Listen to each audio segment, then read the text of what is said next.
आपका जो स्वरूप है, आपका हमारा हम सभी का जो स्वरूप है वो सुख स्वरूप है, क्योंकि हम परमात्मा के अंश हैं और परमात्मा सुख रूप है, न कि दुख रूप है।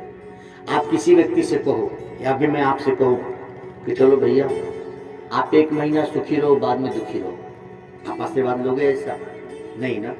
अच्छा, हम आपसे कहें चलो 1 साल सुखी रहो, बाद में दुखी रहो, ऐसा आशीर्वाद लोगे? नहीं चाहिए। चलो भाई 10 साल सुखी रहो, बाद में दुखी रहो, ऐसा आशीर्वाद चाहिए? नहीं चाहिए। 50 साल सुखी रहो, बाद में दुखी रहो, ऐसा भी नहीं चाहिए ना। अच्छा, मैं ये कह दूं कि चलो जब तक जियो सुखी रहो, मरने के बाद नरक हो जाओ, ये भी नहीं चाहिए। हम सदा सुख क्यों चाहते हैं? क्योंकि हम सुख स्वरूप ही हैं। हम सदा सुख क्यों चाहते, इस पर जरा विचार करें।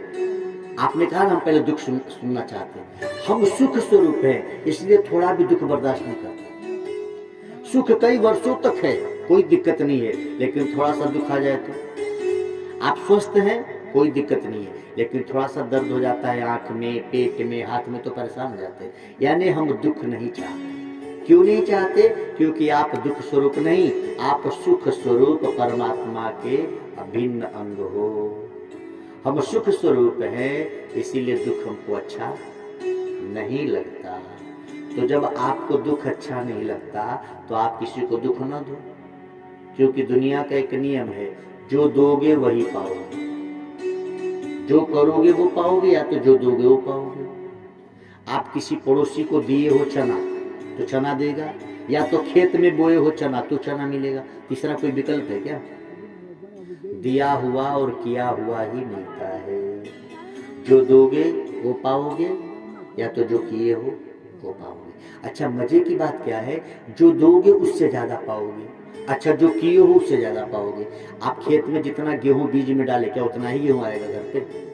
कई गुना हो के आएगा। अच्छा, पड़ोसी आपके यहाँ आया, आप उसको 10 गाली देके भगा दो, तो जब आप उसके यहाँ जाओगे तो 10 जूता मारेगा, बढ़ा के ही देगा। जो दोगे वही पाओगे, या तो जो करोगे वही पाओगे, यही नियम है। तो 4 प्रकार के दुख होते हैं और 4 प्रकार के सुख, समझेंगे। पहला होता है संबंध जनित दुख, यानी आप अस्पताल में गए, अस्पताल में लगभग बहुत बीमारी आदमी तो अस्पताल में रहता है। अनेक लोगों को आपने खाट पे देखा बीमार, आपको कोई दिक्कत नहीं है, लेकिन जैसे ही अपना रिश्तेदार दिखता है तो चेहरा बना लेते, आप ही को देखने आए, वो तबीयत ठीक है। मुझे बड़ा दुख होता है, अस्पताल में जो लोग मरीज को देखने जाते हैं बड़े बेईमान होते हैं। मरीज, अच्छा उतनी बेईमानी मरीज भी करता है। देखो, आप अस्पताल में किसी को देखने गए तो घर से बढ़िया पहन वहन के जाते हैं, तुम तो बीमार हो नहीं, खूब बढ़िया से घर से पहन वहन के निकले, रास्ते में रसगुल्ला भी खाए, समोसा भी खाए, अस्पताल के पास गए तो थोड़ा फल ले लिए, मरीज को देखने जाना है। इधर से तो मेकअप गेटअप अच्छा था, जैसे ही मरीज के वार्ड में पहुंचे उसको देखा तो चेहरा बना लिया, आप को देखने आए थे। बड़ा दुख हुआ, अब तबीयत कैसी है, बना के बोलते, दुख है नहीं अंदर से, लेकिन दिखाते हैं कि हम बहुत दुखी है। अच्छा, मरीज भी उतना ही बेईमान होता है। जो लोग अस्पताल में भर्ती हैं, आराम मिल गया है, और उस पड़ोस से खूब बढ़िया से बातचीत करते रहते, लेकिन देखते हैं जैसे कोई पड़ोसी देखने आया, अब थोड़ा ठीक है, बेईमान कहीं के। कोई देखने आ गया तो बना लेंगे अपने को, कैसे हैं आप? ठीक है। देखो बेईमानी, बीमारी ऊह ऊह करने से नहीं जाएगी, बीमारी ओम ओम करने। प्रसन्न चेतसो हासु, जितना प्रसन्न रहेंगे उतनी जल्दी ठीक होगी। और आपसे भी प्रार्थना, मरीज से मिलने जाए तो उसको प्रसन्न करने का प्रयास करें। ऐसा नहीं कि तुम बेचारा बना के झूठ मूठ का, हाँ बड़ा दुख हुआ, हाँ यहाँ तकलीफ तो हुई भी करत हुई, कहा करे, अरे क्या बेईमानी। उसको जाओ तो पहले उसको हंसाने का प्रयास, उससे कहो कि अरे बीमार तुम नहीं हो, बीमार तुम्हारी शरीर है, ऐसे शरीर कितनी आई हो गई। और क्या बड़ी बात है, जब सुख के 100 साल बीते तो दुख के क्या 2-4 साल नहीं बीतेंगे? इतने वर्षों तक आप घर में थे तो बीता ही गया, 2-4-10 दिन अस्पताल में बिताना है, वो भी बीत जाएगा, क्या बड़ी बात। ऐसे मरीज को सब समझा दो तो कितना अच्छा लगेगा। कोई अस्पताल में है तो उसको समझाओ कि भैया आप इतने वर्षों तक घर में थे ना, बीत गया कि नहीं, तो जब कई वर्षों की जिंदगी घर में बीत गई, यदि प्रारब्ध में 2-4 दिन 10-5 दिन अस्पताल में रहना ही लिखा है, तो ये भी हंस के बिता लो, ये भी बीत ही जाएगा। बीत जाएगा कि नहीं? बरसात बीत गई तो ठंडी नहीं बीत रही क्या? ठंडी भी बीत जाएगी। ठंडी बीत जाएगी तो क्या गर्मी रहेगी? वो भी बीत जाएगी। आज का दिन नहीं रहा तो क्या आज की रात रहने वाली है? ये भी बीत जाएगी। इस तरह से मरीज को जब ज्ञान की बात सुनाएंगे तो उसकी बीमारी जल्दी ठीक होगी। चले गए मुंह लटका के, बड़ा दुख हुआ, वो दिने आए के रहे हम, लेकिन क्या करे, घर अभी क्यों नहीं रहा तो आ जाए, बेईमान कहेंगे। वो मरीज और बीमार हो जाएगा तुमसे मिलके। तो मरीज से मिलिए, प्रसन्न चित्त होके मिलिए। कईयों को देखो, किसी के घर कोई मर जाता है तो इधर से पूरा मूवमेंट बना के जाते हैं कि वहां जाते जाते थोड़ा रो लेंगे, बाकी रास्ते भर ठीक ठाक है। और जहां वहां गए अरे देखो क्या मुसीबत। आप लोग को ज्यादा अच्छा आता है। हरि हो हरि। हाँ, ये लोग भगवान न करे, लेकिन किसी रिश्तेदार के जब जाते हैं ना लोग, इधर से तो ठीक ठाक जाएंगे और थोड़ा सा घर दूर रहेगा तो यही से शुरू हो जाएगा। वो पता ना कौन सी गीत है, कैसे आ जाती है, समझ में नहीं आता। जब भी किसी के यहाँ जाओ, आपके रोने से वो रोएगा, ज्ञानी बन के जाओ।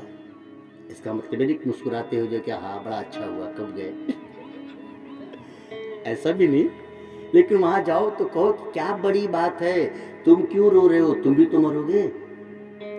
कैसा दुर्भाग्य है, मरने वाला मरने वाले के लिए रो रहा है। ये देखो, कोई मर गया तो वह रोए जो अमर हो। आप रो रहे हो, हम नहीं मरेंगे क्या? इसका मतलब ये नहीं कि हम प्रसन्न रहें, नहीं, लेकिन इतना तो ज्ञान रखें कि कोई वास्तव में मरता नहीं, मरता है शरीर, आत्मा अमर है। तो शरीर तो मरेगा ही, शरीर तो नश्वर था।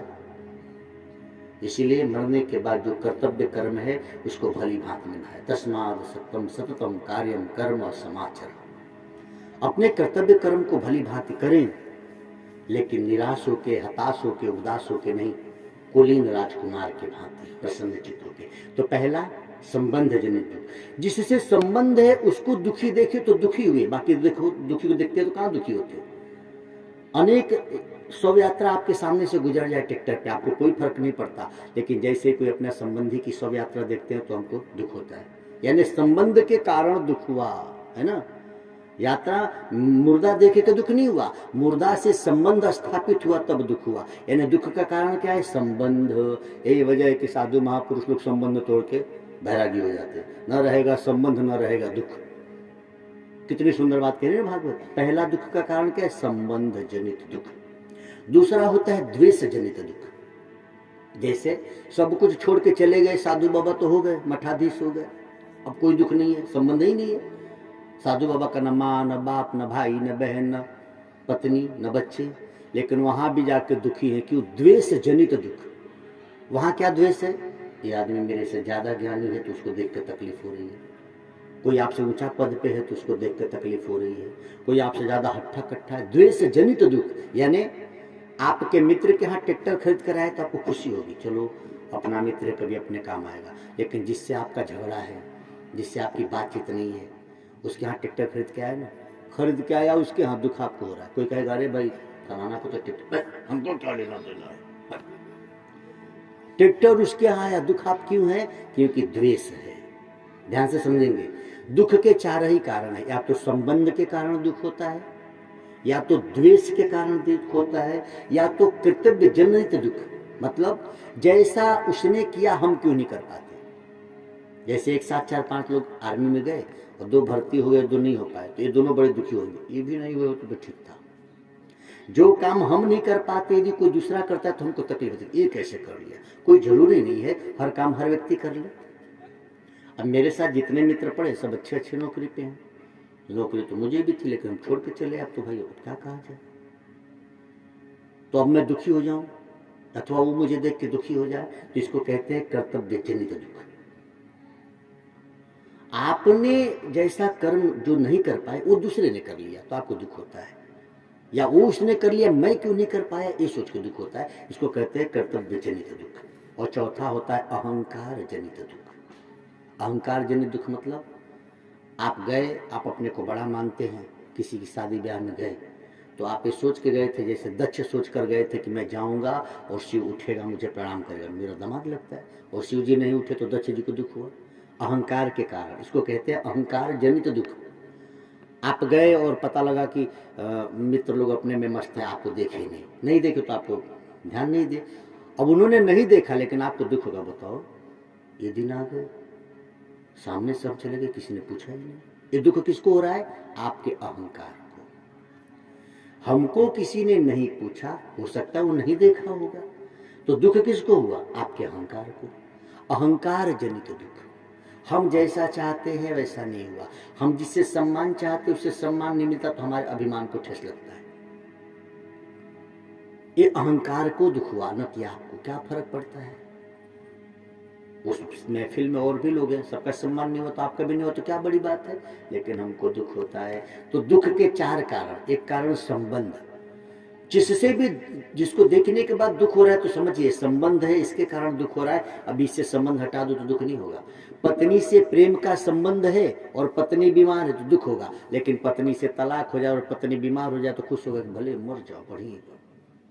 तो मानना पड़ेगा कि संबंध था और तब बीमार होती थी तो दुख होता था, अब संबंध विच्छेद हो गया तो भले मर जाए, बढ़िया है, मर जाएगी। तो दुख का एक कारण संबंध जनित दुख। दूसरा द्वेष जनित दुख। अनेक लोगों को अनेक काम हो जाए, अनेक लोगों को नौकरी मिले, कोई तकलीफ नहीं, लेकिन दुश्मन को मिल जाए तो तकलीफ है, क्योंकि उससे द्वेष है। तो द्वेष के कारण दुख होता है। कर्तव्य जनित दुख। मैं नहीं कर पाया तो उसने कैसे कर लिया, अरे मेरे इतने नंबर, उसकी इतने ज्यादा। एक साथ हम लोग पढ़ते लेकिन हमसे ज्यादा किसी का परसेंटेज आया तो अंदर से दुख तो होता है, ये पता ना कैसे नकल की है, हुई जरूर ले। अब वो नकल करे चाहे अकल करे, है तो उसका नंबर ज्यादा, तो हमको दुख होता है। और चौथा है अहंकार के कारण। ये चारों मिटा दीजिए कृपानाथ तो दुख रहेगा ही नहीं, पांचवा कोई कारण ही नहीं है। इन चारों को हटा के देखिए, आपके जीवन से दुख सदा के लिए विदा हो जाएगा। कितना आसान, चार ही बात तो करना है, बस चार बात को ध्यान रखे तो आज से दुख नहीं होगा। चार ही प्रकार के सुख होते हैं। पहला संसारिक सुख। संसारिक सुख कहते हैं कि पत्नी सुविचारी हो, पुत्र आज्ञाकारी हो, इतना धन हो कि कर्ज न लेना पड़े, और तन निरोग हो, तन स्वस्थ हो। इससे बड़ा संसार का कोई सुख नहीं है। पता लगा पत्नी भी अच्छी है, बच्चे भी अच्छे हैं, धन भी खूब है, लेकिन खटिया पे पड़े हो, अब बताओ सुख दिखाई देगा? ये सुख नहीं है। अच्छा, खूब स्वस्थ हैं आप, पत्नी भी अच्छे है, पुत्र भी अच्छे, और धन के लिए बड़ी तकलीफ है, खाने खाने को मोहताज है, तो सुख है क्या? नहीं। सांसारिक सुख कहते हैं कि तन स्वस्थ हो, पत्नी सुविचारी, पुत्र आज्ञाकारी, और संपत्ति भी काम भर की मिले। लेकिन यह सुख घटता बढ़ता रहता है, ध्यान से समझेंगे। पत्नी खूब अच्छी है, पुत्र खूब अच्छा है, लेकिन पता लगा बहू अच्छी नहीं है। पत्नी बहुत अच्छी है, पता लगा छोड़ के पहले ही चली गई, है ना। शरीर बहुत अच्छा है, लेकिन हो सकता है आगे बीमार पड़ जाए। धन बहुत है, हो सकता है चोर लेके चला जाए। ये सुख घटते बढ़ते रहता है। इससे ज्यादा सुख है शांत का सुख। मतलब पत्नी अच्छी हो, पुत्र अच्छे हो, धन हो, ये तो अलग बात है, लेकिन ये कुछ भी नहीं हो और आप शांति से बैठना सीख गए, ध्यान करना आपको आ जाए, तो कुछ भी ना हो तो भी आपका शांत का सुख उस सुख की अपेक्षा ज्यादा श्रेष्ठ है। धन संभालना पड़ता है, तन को पौष्टिक आहार देना पड़ता है, पत्नी को रखने में कितने खर्चे सबको खबर है, पुत्र के भी कितने नखड़े झेलने पड़ते हैं, लेकिन शांत सुख में कुछ भी है क्या? शांत बैठे, बस शांत बैठ के अपने आत्मा आनंद का आनंद ले रहे हैं। तो शांत का सुख इससे ज्यादा अच्छा है। लेकिन शांत का सुख भी कब तक? परमात्मा सुमिरन होगा तब तक। जब तक आप यहाँ बैठे हैं तब तक शांति का सुख मिल रहा है, जहाँ यहाँ से हटे तो फिर वही संसार की झंझट शुरू। तो शांत सुख से भी ज्यादा अच्छा होता है तत्व विचार का सुख। शांति यानी परमात्मा का सुमिरन तो सिर्फ बैठ के कर सकते हैं, लेकिन तत्व विचार का सुख उठते बैठते चलते फिरते कर सकते हैं। तो शांति सुख से भी ज्यादा महत्वपूर्ण, ज्यादा अधिक सुख है तत्व विचार का सुख। यानी चलते चलते मन में विचार आया कि हम बड़े गरीब हैं, सोच लो तुरंत कि अरे गरीब को मैं हो ही नहीं सकता, गरीब है शरीर, गरीब है शरीर का नाम, मैं कैसा गरीब, मैं तो आत्मा अजर अमर अविनाशी हूँ। ऐसा तत्व विचार का सुख आया तो आपकी गरीबी तुरंत भाग गई। तो तत्व विचार का सुख। और चौथा होता है नित्य नवीन सुख। महापुरुषों के पास हर क्षण आनंद में मस्त, आत्मा आनंद में मस्त है, करे वेदांती खेल। भक्ति योग और ज्ञान का सदगुरु करते मेल। सदगुरु जीवन में आ जाए तो आपको भक्ति योग और ज्ञान योग का मेल करा देगा। सदगुरु जीवन में आ जाए तो आपको तत्व विचार में प्रतिष्ठित कर देंगे, तत्व विचार में आपको बिठा देंगे। सदगुरु जब मिलते हैं तो कहते हैं बेटा तू जमीन पे चल रहा है, तूने देखा आकाश में एरोप्लेन उड़ रही है, तो ये मत सोच कि हाय हाय मैं जमीन पे हूँ, उस एरोप्लेन में जो लोग बैठे हों कितने सुखी, कितने धनवान, कितने अच्छे हैं। ये सोच कि जो एरोप्लेन में बैठे हैं और जो जमीन पे चल रहा है, इन दोनों में जो आत्मा है वो एक का एक है। मेरा ही आत्मा एरोप्लेन में बैठ के सफर कर रहा है और वही आत्मा इस शरीर में जमीन पे चल भी रहा है। ऐसा विचार, ऐसा तत्व ज्ञान कौन देता है? ऐसा ज्ञान देते हैं सदगुरु। ऐसा ज्ञान जो देते हैं वो सदगुरु हैं। और ऐसा ज्ञान देने वाले जब संत मिलते हैं तो तीन टुक की कौपनी भाजी बीना नून, तुलसी हृदय रघुवीर बसे, इंद्र बापुड़ो पूर्ण। गोस्वामी जी के पास कोई बाहर की सुविधा नहीं, फिर भी कहते हैं कि मेरे सामने तो इंद्र भी तुच्छ नजर आता है। यह है भक्ति का, भक्ति योग और ज्ञान का सदगुरु करते मेल। ऐसा ज्ञान का मेल हो जाए तो आप सदैव सुखी हो जाएंगे। इसीलिए भगवान से प्रार्थना कीजिए। मैंने एक सुंदर भजन बनाया, आपको सुनाना चाहते हैं, सुनाए। जैसे रखोगे भगवन